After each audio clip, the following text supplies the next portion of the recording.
kelam. Tadi Mas siapa lupa apa namanya? Mas Arief itu menyinggung soal bahwa dewasa ini, situasi sekarang ini dengan meningkatnya perkembangan zaman, kemudian tingkat kesulitan berbagai macam aspek, menimbulkan kecenderungan orang untuk berpikir bagaimana sih mengatasi kejahatan secara instan. Kalau gitu udah Petrus aja kayak dulu lagi. Nah, trigger pemicu seperti Petrus ini menjadi trauma masa lalu yang sebenarnya itu nggak boleh diulang lagi, karena ini adalah tragedi kemanusiaan yang seperti Mas produser tadi ungkapkan bahwa pelaku-pelaku yang pada awalnya itu sangat sulit ditemui. Bahkan sebelum saya bertemu atas izin Mas Epi menemui Mas Yudo yang merupakan sahabat atau pelaku utama dari tokoh yang pertama kali didor yang bernama Wahyo itu dalam proses satu operasi pemberantasan kejahatan atau OPK sebelum ada Petrus, itu kami sempat menemui seorang narasumber yang sangat kompeten, tapi kemudian karena keluarganya keberatan, karena mereka tidak ingin masa lalu yang kelam itu diungkap lagi sehingga mempengaruhi reputasi pada saat sekarang ini. Nah, itu yang pertama. Terus yang kedua, tingkat kesulitan kami adalah bagaimana film yang kamu buat ini menghindari jejak-jejak pelacakan aparat. Jangan sampai peristiwa ini bersinggungan dengan wilayah-wilayah formal, wilayah-wilayah aparat yang pasti akan membahayakan. Nah, saya berterima kasih kepada pihak Pak produser dalam hal ini mewakili Falcon. Pak Tri, jangan dilihat dari peristiwa realnya bagaimana penembakan itu dilakukan oleh para aparat, tapi lihat sisi kemanusiaannya, sisi korban-korban yang setelah sekian lama memendam kepiluan yang sangat dahsyat. Nanti Mbak akan dengar dari pengakuan salah satu pelaku korban dari Petrus, yaitu Mas Slamet Gaplek. Ini di samping saya adalah Mbak Tina, korban istri dari korban. Nanti Mbak Mas semuanya bisa tanyakan bagaimana kepiluan korban terhadap diri Mas Slamet maupun setelahnya, ekses setelahnya itu.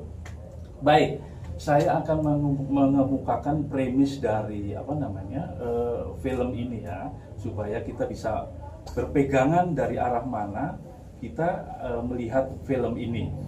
Oke, saya akan bacakan saja bahwa film ini adalah film dokumenter kilas balik tentang peristiwa Petrus yang kemudian dibikinkan satu subtext atau subjudul oleh produser saya, itu berupa satu statement bagus sekali.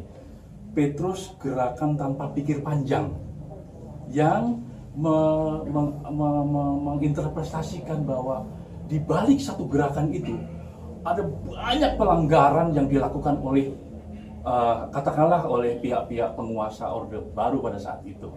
Nah, kemudian yang dimana gerakan itu menyisakan sebuah tragedi kemanusiaan yang dilihat dari sudut pandang netral, ya, karena kita tidak ingin jadi bahan bidikan. Jadi sudut pandang netral, kemudian dari sudut pandang kemanusiaannya. Saya lanjutkan.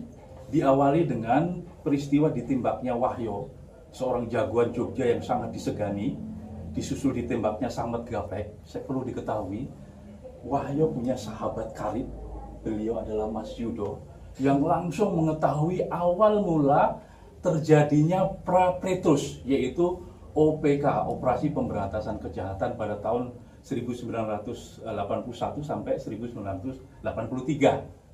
Baik, saya lanjutkan. Film dokumenter ini berdasarkan kesaksian tokoh-tokoh yang mengalami langsung dilancarkannya OPK atau lebih dikenal dengan Petrus di Jogja pertama kalinya, lalu menyebar ke kota lain di Indonesia dalam kurun waktu 1981 dan 1983.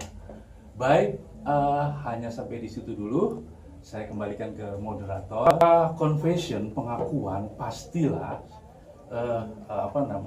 form bentuk dari film ini adalah penuturan dari kesaksian Pak Yudo yang menuturkan step by step peristiwa di mana titik awal terjadi, kemudian di mana picu-picu meledaknya peristiwa Pretus, kemudian di mana titik tragedinya dituturkan oleh Mas Yudo, lengkap dengan kesaksian para tokoh-tokoh yang terlibat langsung, baik dari sisi yang mengalami maupun dari sisi masyarakatnya. Jadi biar adil, kalau dari pihak yang melakukan tindakan